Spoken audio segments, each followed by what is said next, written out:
Awesome, awesome. Give it up for Ashley and the Cross Point Band, everybody. Pardon me. There's a lot of activity up here on the stage tonight. There is a whole lot up Oh here my tonight. goodness. Hey, we can do hard things, people. That's one of the things that I love about that song and the message it shares with us is we can do hard things. We can do really hard things. And when we do hard things, we grow from it. And when we do hard things together, we grow as a community. And that's the kind of growth we've been running after during this whole 49-day challenge, this 49-day journey we've been running after here over the last few weeks. So, we've been challenged every week in our weekend services. We've been developing our core strengths throughout the week with our challenges, and we've been running after and connecting in community during our small groups and our home teams. So it's just been an incredible journey so far. So thanks to everybody who's been a part of it and everybody who's joined in and is running after the same thing. For those of you I haven't had a chance to meet, my name is Scott Fusell. I'm a volunteer and a small group leader here at Cross Point. And I just need to say, I hope that all of you are having an experience that's somewhere in the ballpark of what me and my small group are having over the last few weeks. It has been extraordinary. One of the highlights every single week is my 7:15 a.m. Thursday morning men's group. It's hard to believe that we get dudes to get up that early. We got one guy on Central Time that joins us at 6:15 his time, but it's one of the best parts of our week. Let's see, the other thing that you need to know this week is we've got a really incredible online prayer experience. It's immersive, it's engaging, it's powerful, it's accessible at crosspointweb.org/49-day challenge. If you've not done one of our prayer experiences, I really want to encourage you. It might be the most impactful part of this whole journey for some of you, and just really want to encourage you to jump into that. And we're going to punctuate this journey next week with water baptisms. Bring it. And it's going to be amazing. If you're not familiar with what our water baptism looks like here at Cross Point, especially during COVID times, take a look at this video.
Oh man, that image at the end gets me every time. I love that. It's going to be powerful. If you have an interest in, and you'll hear Chris talk about your next steps potentially coming out of this journey. If your next step is baptism and you want to know more about what next week is going to look like, we're going to have informational meetings after tonight and after the two services on Sunday.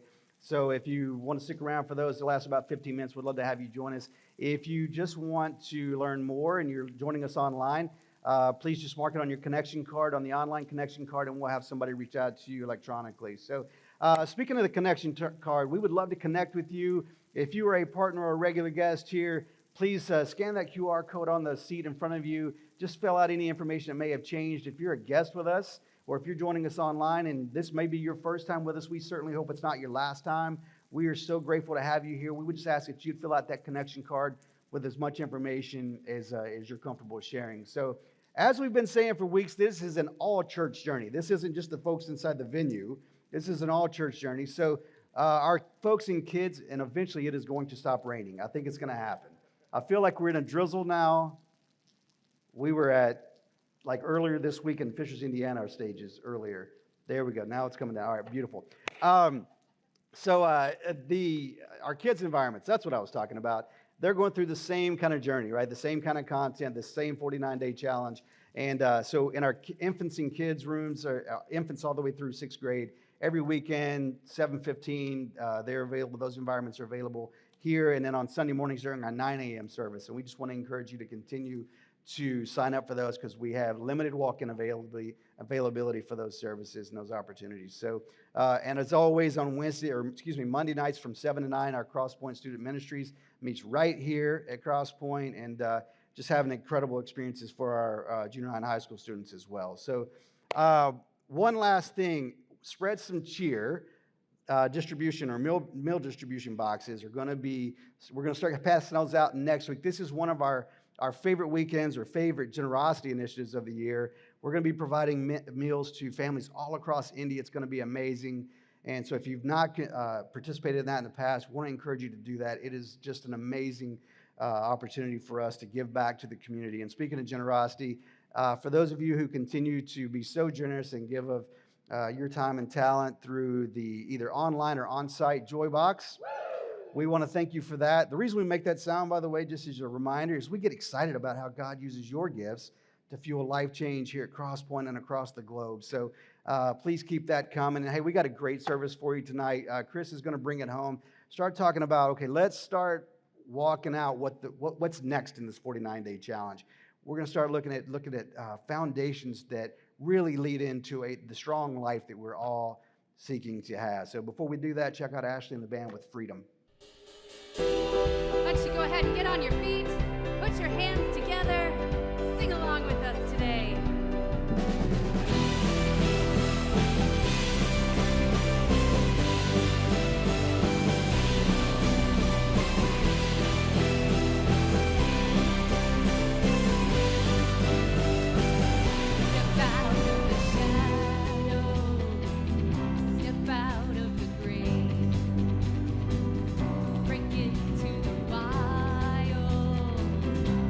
Don't be afraid.